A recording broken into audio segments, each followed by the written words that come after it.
Pak Leo, kalau misalkan kita lihat dari 26 ini, kira-kira yang krusial dan ini lebih sering berhadapan dengan dinas sosial yang mana ini? Kalau di dalam itu kan ada tentang fakir miskin juga, kemiskinan juga. Kemiskinan, Kemiskinan, pasti kemiskinan dulu kan, kemiskinan. kemiskinannya.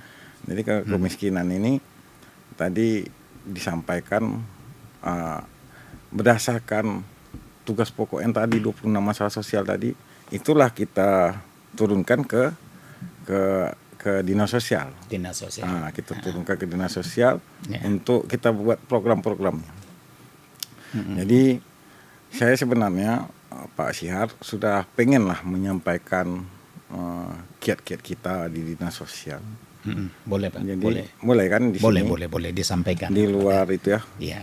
Jadi sejak 2022 tahun Ya. 2022 berdasarkan bagaimana saya menjalani Dinsos 6 tahun itu, saya buatlah suatu rumusan bahwa ada butuh 3 hal atau 3 sistem yang perlu kita terapkan di Dinsos Kota Batam. Satu tuh perlu sistem kesejahteraan sosial Kota Batam. Ini terkait data nih. Jadi sistem satu nih atau pangkal sistem atau hulunya sistem. Jadi sistem satu ini terkait bagaimana kita mempunyai data yang valid, yang lengkap, yang benar datanya. Itu semua data PMKS itu melalui sistem satu ini diharapkan kita dapatkan data yang bagus, yang bersih gitu ya, yang valid. Kenapa ini penting? Ini dasar. Kenapa? Kalau ini kita sudah mempunyai database yang bagus terhadap masalah sosial Kota Batam, insya Allah akan bisa menghasilkan program-program yang tepat sasaran. Permasalahan sekarang ini kan kita belum mempunyai data yang valid terhadap valid, gitu ya. 26 permasalahan sosial yang ada itu. Dan itulah yang kita sejak 2022 sudah melakukan sistem kesejahteraan sosial Kota Batam atau DKS Batam.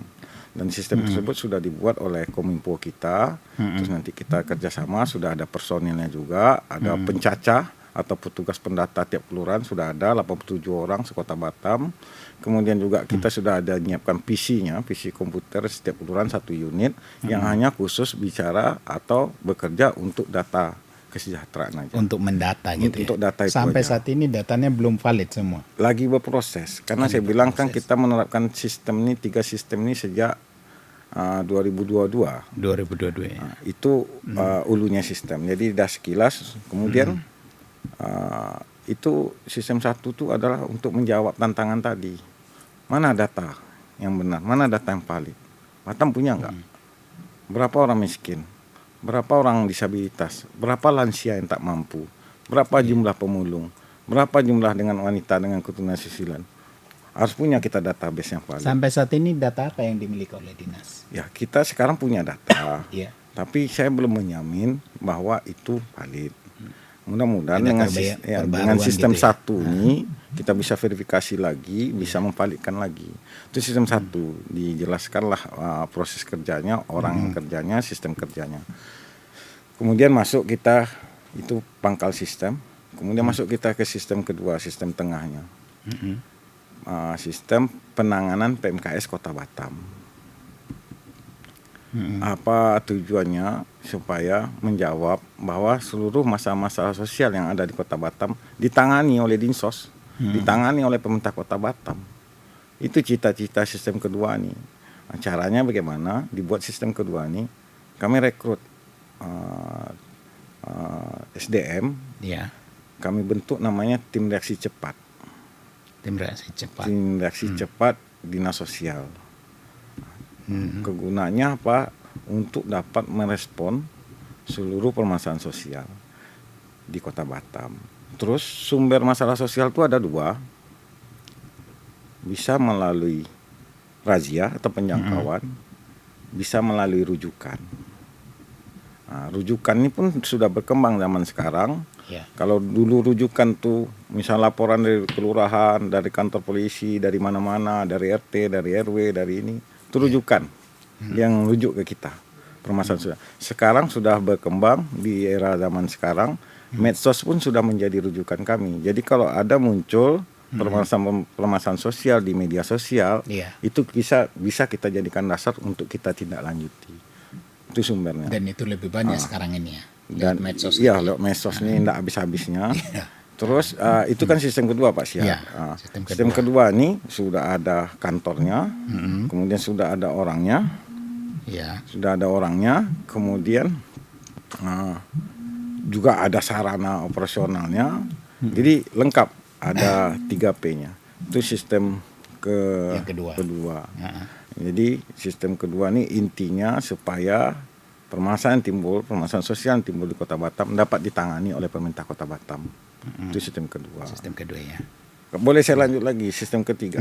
Nah untuk sistem ketiga apa nih Pak? Sistem ketiga itu namanya pembinaan PMKS Kota Batam. Oh yang pembinaan PMKS. Pembinaan Jadi PMKS kan ya. ada nih penyampaian dari misalnya dari masyarakat atau dari medsos. Apa ini sudah ini kan habis itu dilepas. Jadi sistem ketiga ini kita punya UPT. Unit Punya UPT, Pelaksana Teknis P2 PMKS, pembinaan, pelatihan, penyandang masalah kesejahteraan sosial. Di situ sudah ada kepala UPT, sudah ada tenaga UPT, dan di situ juga kita rekrut tenaga profesional, sudah ada peksosnya, tenaga ahlinya untuk mengasesmen seluruh masalah sosial yang ditangani oleh nomor 2, sistem kedua. Jadi hasil dari sistem 2 ini dipusatkan semua ke yang ketiga nih. Yang ketiga. Yang menarik sebenarnya ini Pak Leo, untuk mungkin bisa lebih dijabarkan terkait dengan sistem ketiga ini ya, karena sudah ada juga lengkap sarana yang disiapkan dan juga ada kepala UPT dan juga mengenai permasalahan-permasalahan bisa lebih ditingkatkan insentif intensif terkait dengan pelayanan dan penanganan di sini. Ya.